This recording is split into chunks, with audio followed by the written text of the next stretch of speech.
Hey, what's going on, everyone? I just picked up this DeltaLab Super Timeline ADM 2048 on eBay. This is a digital delay from the early 80s, and you're probably familiar with the DeltaLab Effectrons. They're the ones that have a blue face. The Effectrons, Effectron 1, Effectron 2, and Effectron 3, and then there's the DL line. Those all have a blue face, and the Super Timeline has a gray face. So DeltaLab used what is known as adaptive delta modulation, hence the ADM in the model name. And basically what that means is it uses 1 bit per sample to indicate whether the signal is increasing or decreasing compared to the previous sample. And other companies were using the 16-bit Burr-Brown PCM, a lot more memory too because of the higher bandwidth. But these guys were not, so they were able to design their own conversion scheme just by using simple digital logic, right? They use a lot of flip-flops, they use a lot of shift registers, counters, and just regular digital logic gates in this unit. There's no DACs, there's no microcontrollers, there's no programmable gate arrays or anything like that. So by doing that, they were able to bring down the price. So it opened it up to the consumer market. Studios and artists still use these units. Alex Lifeson of Rush used this unit on tour, and he used it in the mid-'80s on one of the Rush albums. I can't remember which one it is. It could be, I think it's the Signals album. He also used the DL5 harmonizer, which is another DeltaLab product. So let's go over how this works real quick. The input plugs into the back of the unit. Okay, so you have your two indicators. Low is green, high is red. So you adjust the input so you're just barely in the red, right? Because that's the onset of clipping when you go into the red. Your feedback control, your feedback control should be at 0 for no feedback. So if you go to the right with a feedback, you're controlling the amplitude of the signal that's being fed back, right? So this unit will oscillate if you go all the way on the feedback, which is actually sounds pretty cool. Now, if you go to the left of 0, then you're doing the same thing, but your feedback is out of phase. So you have both in phase feedback and out of phase feedback. Here are your time delays. Right now it's set to 2048, and these are in milliseconds, right? It says right here, delay milliseconds. So this is the ADM 2048 unit, so it can only go up to 2048 milliseconds, and that's the maximum delay you can get on this unit. So right next to that, let me turn the camera. You have the delay factor. Okay, so this, let's say we have that on max. So that means you'll get the max 2048 delay, right? So the max basically means it's whatever button you have pressed, that's the maximum delay you're going to get, right? Now, if you start going down to min, all the way down, you're going to get a quarter of whatever you have pressed. So on the min, you'll get 512 milliseconds, right? So now, let's say if you want to do a 512 millisecond delay, click that. So now you're in 512 millisecond mode. So now your max is 512, and your min is a quarter of that, 128. So here's the 128 delay. So now your max is 128, your min is 32. Okay, so these three here are very small, like 2 milliseconds, 8 milliseconds, and 32 milliseconds. So those are used for flange style effects. So when you use those, let me turn the camera. When you have it in one of those modes, like say you have it right here, then you would use these two right here. That's your low frequency oscillator. Okay, this is your width and your speed, and the width controls the oscillation, and the speed controls the frequency, and I think it goes to like from 0 to like 100 hertz. Okay, and then finally you have this last delay mix knob, and that controls the mix of your wet and dry signal, right? So if you have it in the center like it is now on source, you're going to get a completely dry signal, no wet signal, right? No delay. If you go this way on 50%, it's mixed 50-50. If you go down to 100%, you're going to get all wet signal, no dry signal. Now if you go the other way to 50, it's mixed 50%. If you go to negative 100, it's all wet signal. The difference between the two sides is this is out of phase on the wet signal.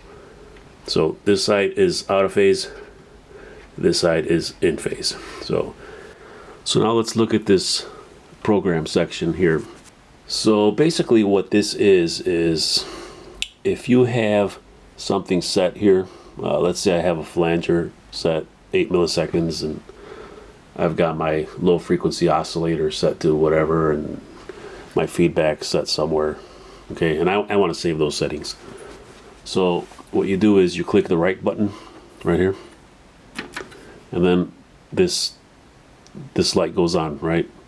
While that light is on, you can save your settings to memory. So you would just select your memory location. You have 4 choices: A, B, C, or D. So let's say I want to save it to location A. I push A. So now I just saved everything to A, right? So now I can change my settings, select something else. Now notice how I have A pressed. Okay, it doesn't matter. Whenever you click one of these buttons, it takes over and this becomes inactive. So if I want to activate my settings that I had on A, I have to pop this out like that. Everything here is popped out, so now A becomes active. So the problem with this unit is that this memory stuff here does not work. So basically what happens is this memory gets stored in an SRAM, and that SRAM needs to be saved even when the power is out. So they use a battery in here to store that information, right? To store all your settings. And that battery has exploded. It's ruined part of the circuit board, and we'll look inside and look at the damage and try to fix it. And the other thing we have to do is we have to find a suitable replacement battery. So we have to look at the schematic, figure out what kind of charging circuit it uses, and what the voltage is, and what the capacity should be. Because this unit has a charging circuit. Okay, so we don't want to put the wrong battery in there, and we can't use lithium ion, so we're going to use either nickel metal hydrate or another NiCad. We'll see. We'll take a look at the circuit and figure it out. All right, here's the battery inside the device, and you can see it has leaked from the negative side and the positive side. It has gotten on this part of the board right here and ruined it. There's some corrosion going on around these components, this diode and resistor, these diodes and resistors up here. This op amp appears to have some corrosion going on around it.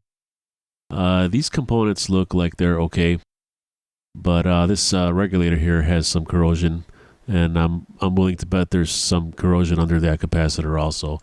So we can't leave it the way it is because it's going to continue to get worse. So we're going to have to remove these components and clean the board. And we're going to try household vinegar to start with, and we'll see how that goes. So let's begin by looking at the schematic. All right, let's look at the power section of this unit, because that's where our battery is located. So you have 120 volts coming in right here, going into a toroidal transformer, and then there's 3 secondary windings, and they all go into bridge rectifiers that consist of 4 1N4001 diodes. The top section is two 7812 regulators that produce two 12-volt rails.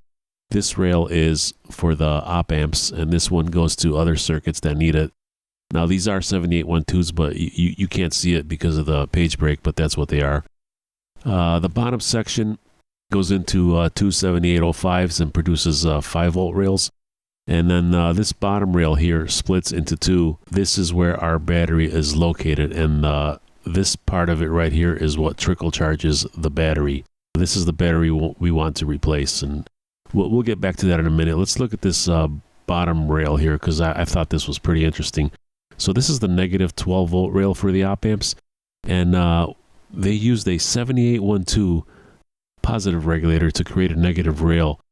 Now, they could have used a 7912, but they didn't. They used a 7812, and what they did is they took pin 3, which is normally 12 volts, and they connected it directly to ground. So that means pin 2, which should be ground, becomes 12 volts less than this, so pin 2 becomes negative 12 volts. And I thought that was pretty interesting that they did it that way. Probably because they had a bunch of 7812s in stock. And who knows, maybe back in the day, the 7912s were very expensive.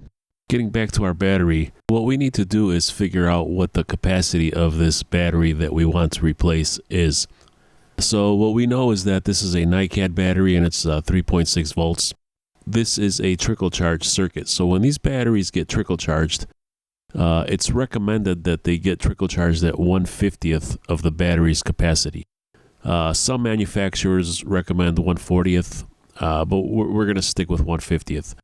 So that means if we can find the current that this circuit produces to trickle charge this battery, then we can just multiply that current by 50, and that'll give us the battery's capacity. Okay, so let's take a look at how this works. So you have your 5-volt rail right here, okay, and when this unit is turned on, and by the way, this unit does not have an on-off switch, so once you plug it in, it's turned on. Okay, so assuming it's plugged in and it's turned on, this regulator will power this 5B rail right here, and it will also trickle charge the battery, okay? And when you unplug this unit, okay, that's when the battery stops being trickle charged, and the battery now has to provide power for the 5B rail because this thing is now unplugged, right? So that's what the battery is for. So let's see what's on the 5B rail. And let's scroll all the way down here. So here is the 5B rail right here, okay? And it goes to this static RAM chip. This right here is a static RAM chip. And that's what stores all the memory information for all the settings that you save on this device. So the battery has to be able to keep that thing powered on when the unit gets unplugged. And that's the purpose of this battery. All right, one more thing. Notice this diode here. The reason for that diode is when this unit does get unplugged, the battery power has to go into the 5B rail. If this diode wasn't here, the battery power would go backwards and try to power the 5A rail, and that would kill your battery. Or if this diode was shorted, that would happen also. So this is a blocking diode to block the battery current from going backwards. All right, so we need to figure out what capacity battery we need here. So here's what we know. We know that the battery is being trickle charged through this resistor. And we also know that the capacity of the battery has to be 50 times the current. So if we can figure out the current through this resistor, that's the same current that trickle charges the battery. So we can just multiply that by 50, and that will give us the capacity. Because remember, the trickle charge current is 1/50th of the battery's capacity. All right, so we're going to use Ohm's law to find the voltage across this resistor. Because we already know the resistance, and once we find the voltage across it, we can use Ohm's law to figure out the current going through it. So the voltage across the resistor, we'll call it VR, equals the 5 volts coming out of this regulator minus a 0.6 drop for this diode. It could be 0.7, but we're estimating right now, so we'll just use 0.6. Okay, minus the 3.6 volts of this battery. Now, we're going to use 3.6 because that's the rating of this battery. So if we solve this, that'll give us the voltage across the resistor. So this equals to 0.8 volts. Okay, so the voltage across the resistor equals 0.8 volts. So now that we know the voltage, we can find the current through the resistor. And we'll call that IR. And the current is equal to the voltage divided by the resistance.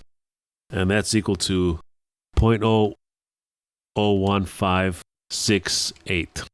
Okay, and if we round that off and convert to milliamps, we'll get 1.6 milliamps.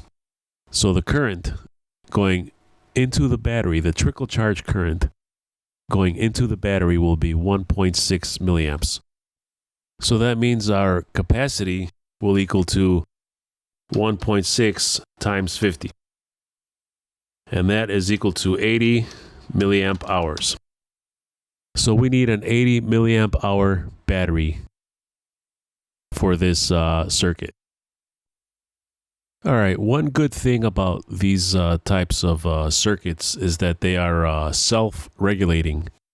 And what I mean by self-regulating is we just figured out that the current going into the battery when the battery is fully charged at 3.6 volts will be 1.6 milliamps. Okay, we just did the math and figured that out. Let's assume that you unplug this unit for a couple of years and the battery drops down to 2 volts. What's going to happen? Well, if the battery drops down to 2 volts, then this equation here will become 5 minus 0.6 minus 2 volts, right? Which will be VR equals 2.4. So the voltage across the resistor will now be 2.4. So the current through that resistor will be around 5 milliamps. So you see what just happened here? At 3.6 volts, you're getting 1.6 milliamps. If the battery voltage drops to 2 volts, you're getting around 5 milliamps. So as the battery voltage drops, the current gets higher. And in that way, this circuit is self-regulating. It'll charge the battery quicker as the battery voltage drops down. All right, so one more thing I wanted to say about charging. There are different ways to charge these batteries. There's standard charging, fast charging. Usually that's around 1/10 of the battery's capacity. But this circuit is a trickle charge circuit, so that's why we chose 1/50th of the battery's capacity, because trickle charge has to be done slower. And the reason it has to be done slower is because it never stops. As long as this unit is plugged in, this thing doesn't know, it's not smart enough to know when to stop providing that current. It'll keep trickle charging forever. So that's why you have to use a small current, like 1/50th of the battery's capacity. Usually for standard charging, where you're using 1/10 of the battery's capacity or even higher, you're using a battery charger with a circuit that's smart enough to know when to stop charging it. But in this case, we have a trickle charge circuit. It's basically just a resistor. All right, so I winded up going with these batteries here, 10 pieces, nickel metal hydrate, 80 milliamp hour, 3.6 volt batteries. That's what we calculated that we need. This here, I think what they're saying is, you remember when I told you that if you're going to charge these with a charger, you need to use 1/10 of the capacity?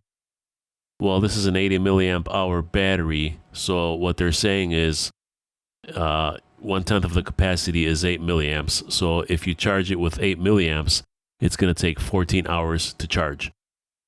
But we don't care about that because we calculated that the circuit in the device puts out 1.6 milliamps of trickle charge, and that's how the device will charge our battery.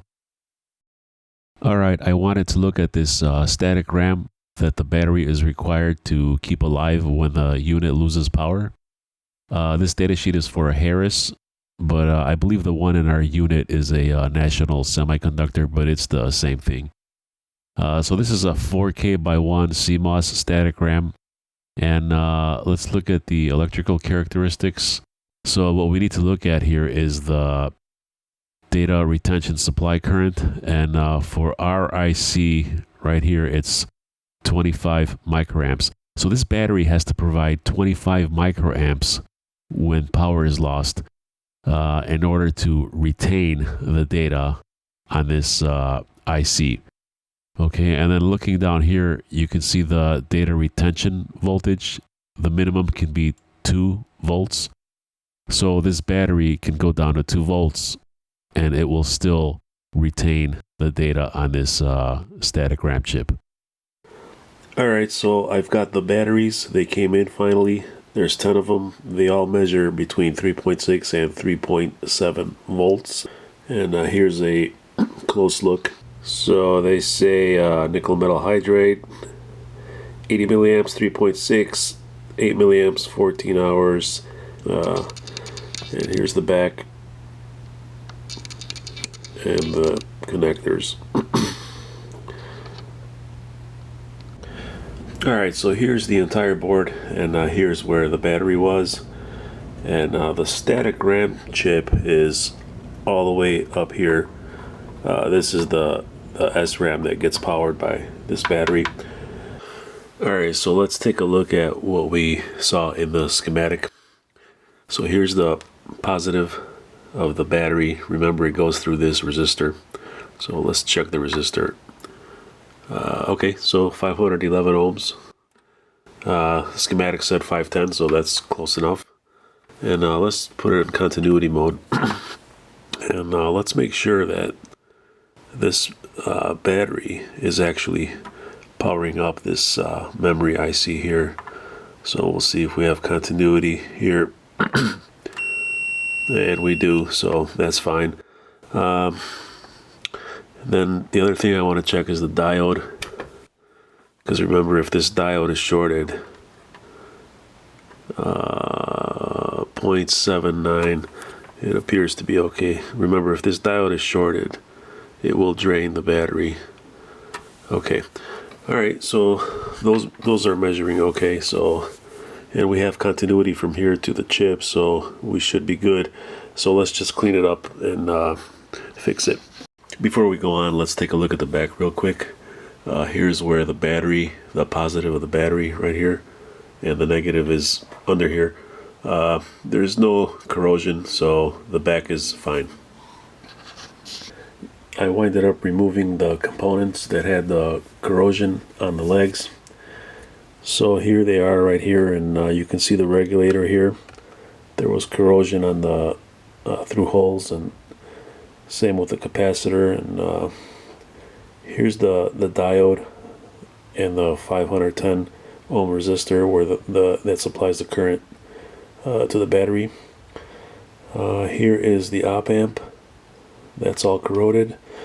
And these components here, I just lifted one leg where the corrosion is. The rest, the other side is okay. So I'm going to try to clean up the board and clean up these components. Alright, so now I'm putting regular household vinegar on all the affected areas. And I mean, it can't hurt, so we'll see what's going to happen. Okay.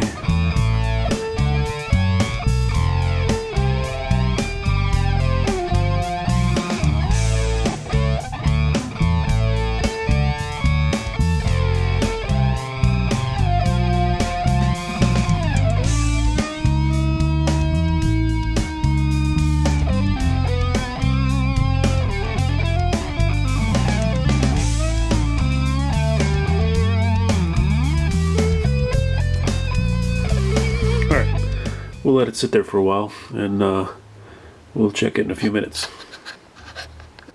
Alright, so it's been about 15-20 minutes, and I don't know, it looks like it may have helped a little bit right there. I don't know. Let's wipe it down and then we'll put some water with baking soda. Oh yeah, it kind of helped.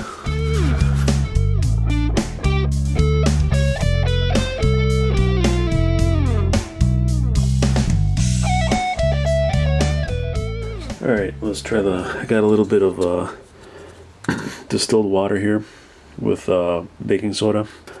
Okay, so this will neutralize the acid.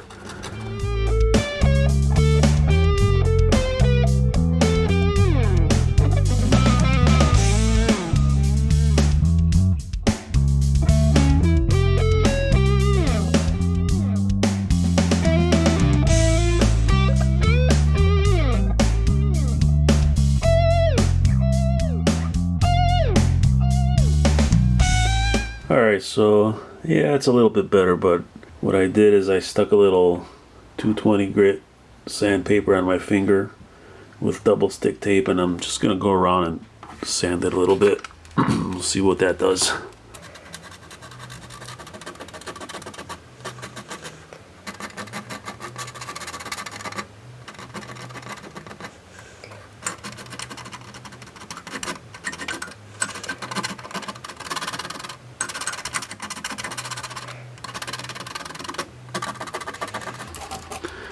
I'm not applying too much pressure, I'm just doing it lightly.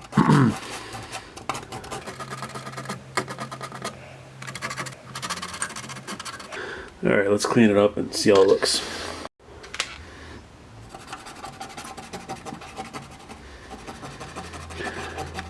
Okay, not bad, not bad. I'm just using IPA to clean it.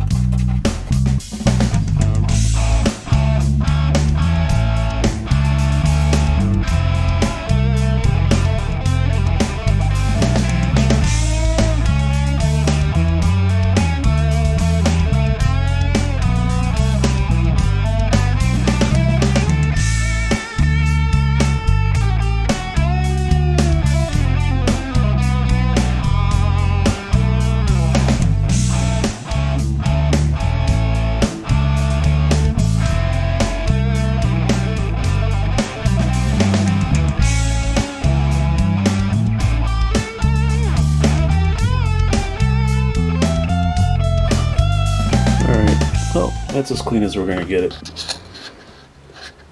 Alright, I placed the components back on the board. Over here where I pulled the op amp, I put a socket in. Anytime I pull an IC out of one of these old boards, I always put a socket in. I'm going to turn it around now and start soldering these pieces in. Alright, I'm going to put a little flux on the board just to help things along. Could probably do it without flux, but it just makes it easier. Alright.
Alright, so I think I'm gonna hot glue the battery in there to hold it for now, and then I'll solder it in. I'll get some long legs from somewhere and solder it in.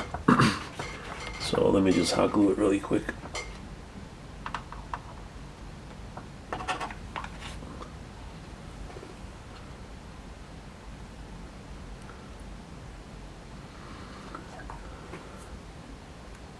I'll try to glue it with the face up. Yeah, it's alright. It's not straight, but it's fine.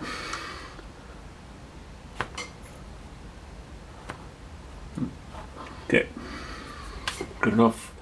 Alright, so what I did here is I soldered in the battery, the negative side of the battery.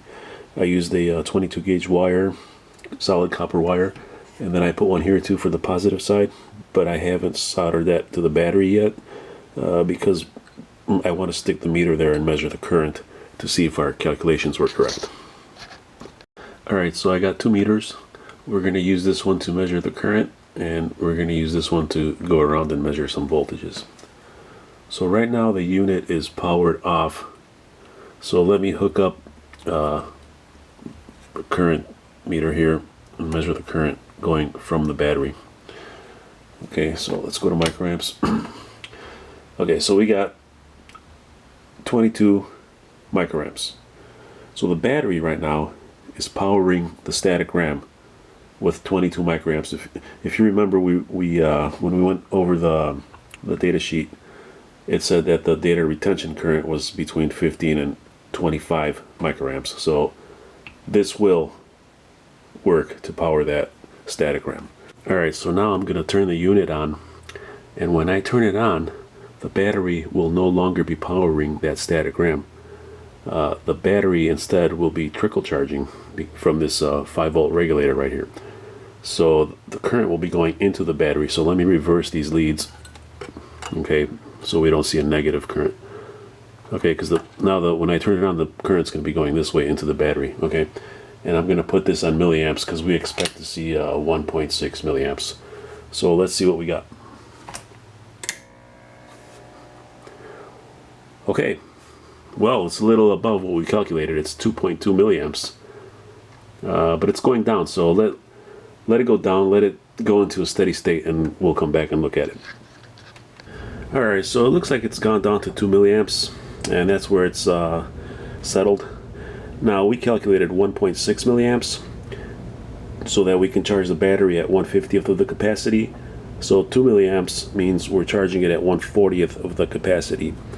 That's fine also. We shouldn't have any problems, but we need to figure out why our calculation was wrong. So let me check the voltage here on this regulator to see what it's putting out. I want to short it out. Okay, so 5.04 volts from pin 2, from pin 3 to pin 2. So the other thing is, what if pin 2 is not ground? Let's just check that really quick for a minute.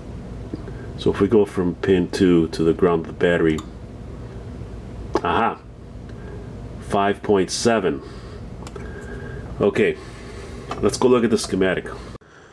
All right, I think I found the problem here. If you look behind this page break here, there's a diode hiding right there. And I didn't see that diode. So that changes things because our calculations are different now. So we still have from point 3, from pin 3 of the regulator to pin 2, we still have 5 volts.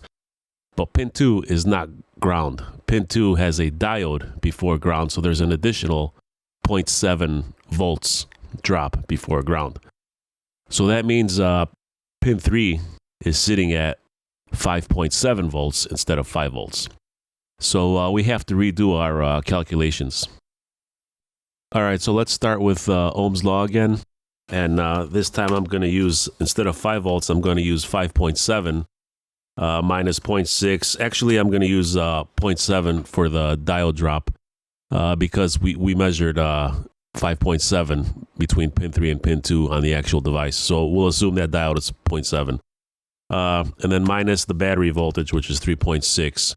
So VR will equal 1.4 volts.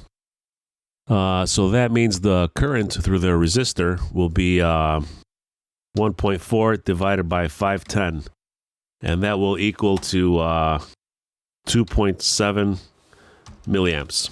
Okay, so 2.7 milliamps. Now you're probably wondering, well, that's still wrong. We got on our meter we measured 2 milliamps. So what the heck's going on?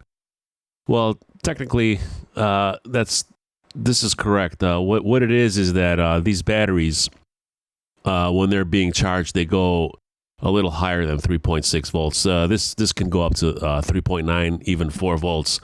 So if you assume the battery's like 3.9 volts, if you change this to 3.9, you'll get around 2 milliamps, which is what we measured. So, but this should work fine with an 80 milliamp hour battery. You can even go up to 100, 120, 160 milliamp hour. It'll be fine, but I would not go less than 80 milliamp hour, because we are at the low end. Remember, we're charging it at 1/40th of the capacitor now because we didn't see this diode and our calculations were wrong. So I would not go below 80 milliamp hour on this unit. All right, so the battery is soldered in and it's ready to go. Let's put it back together and plug it in and try it out.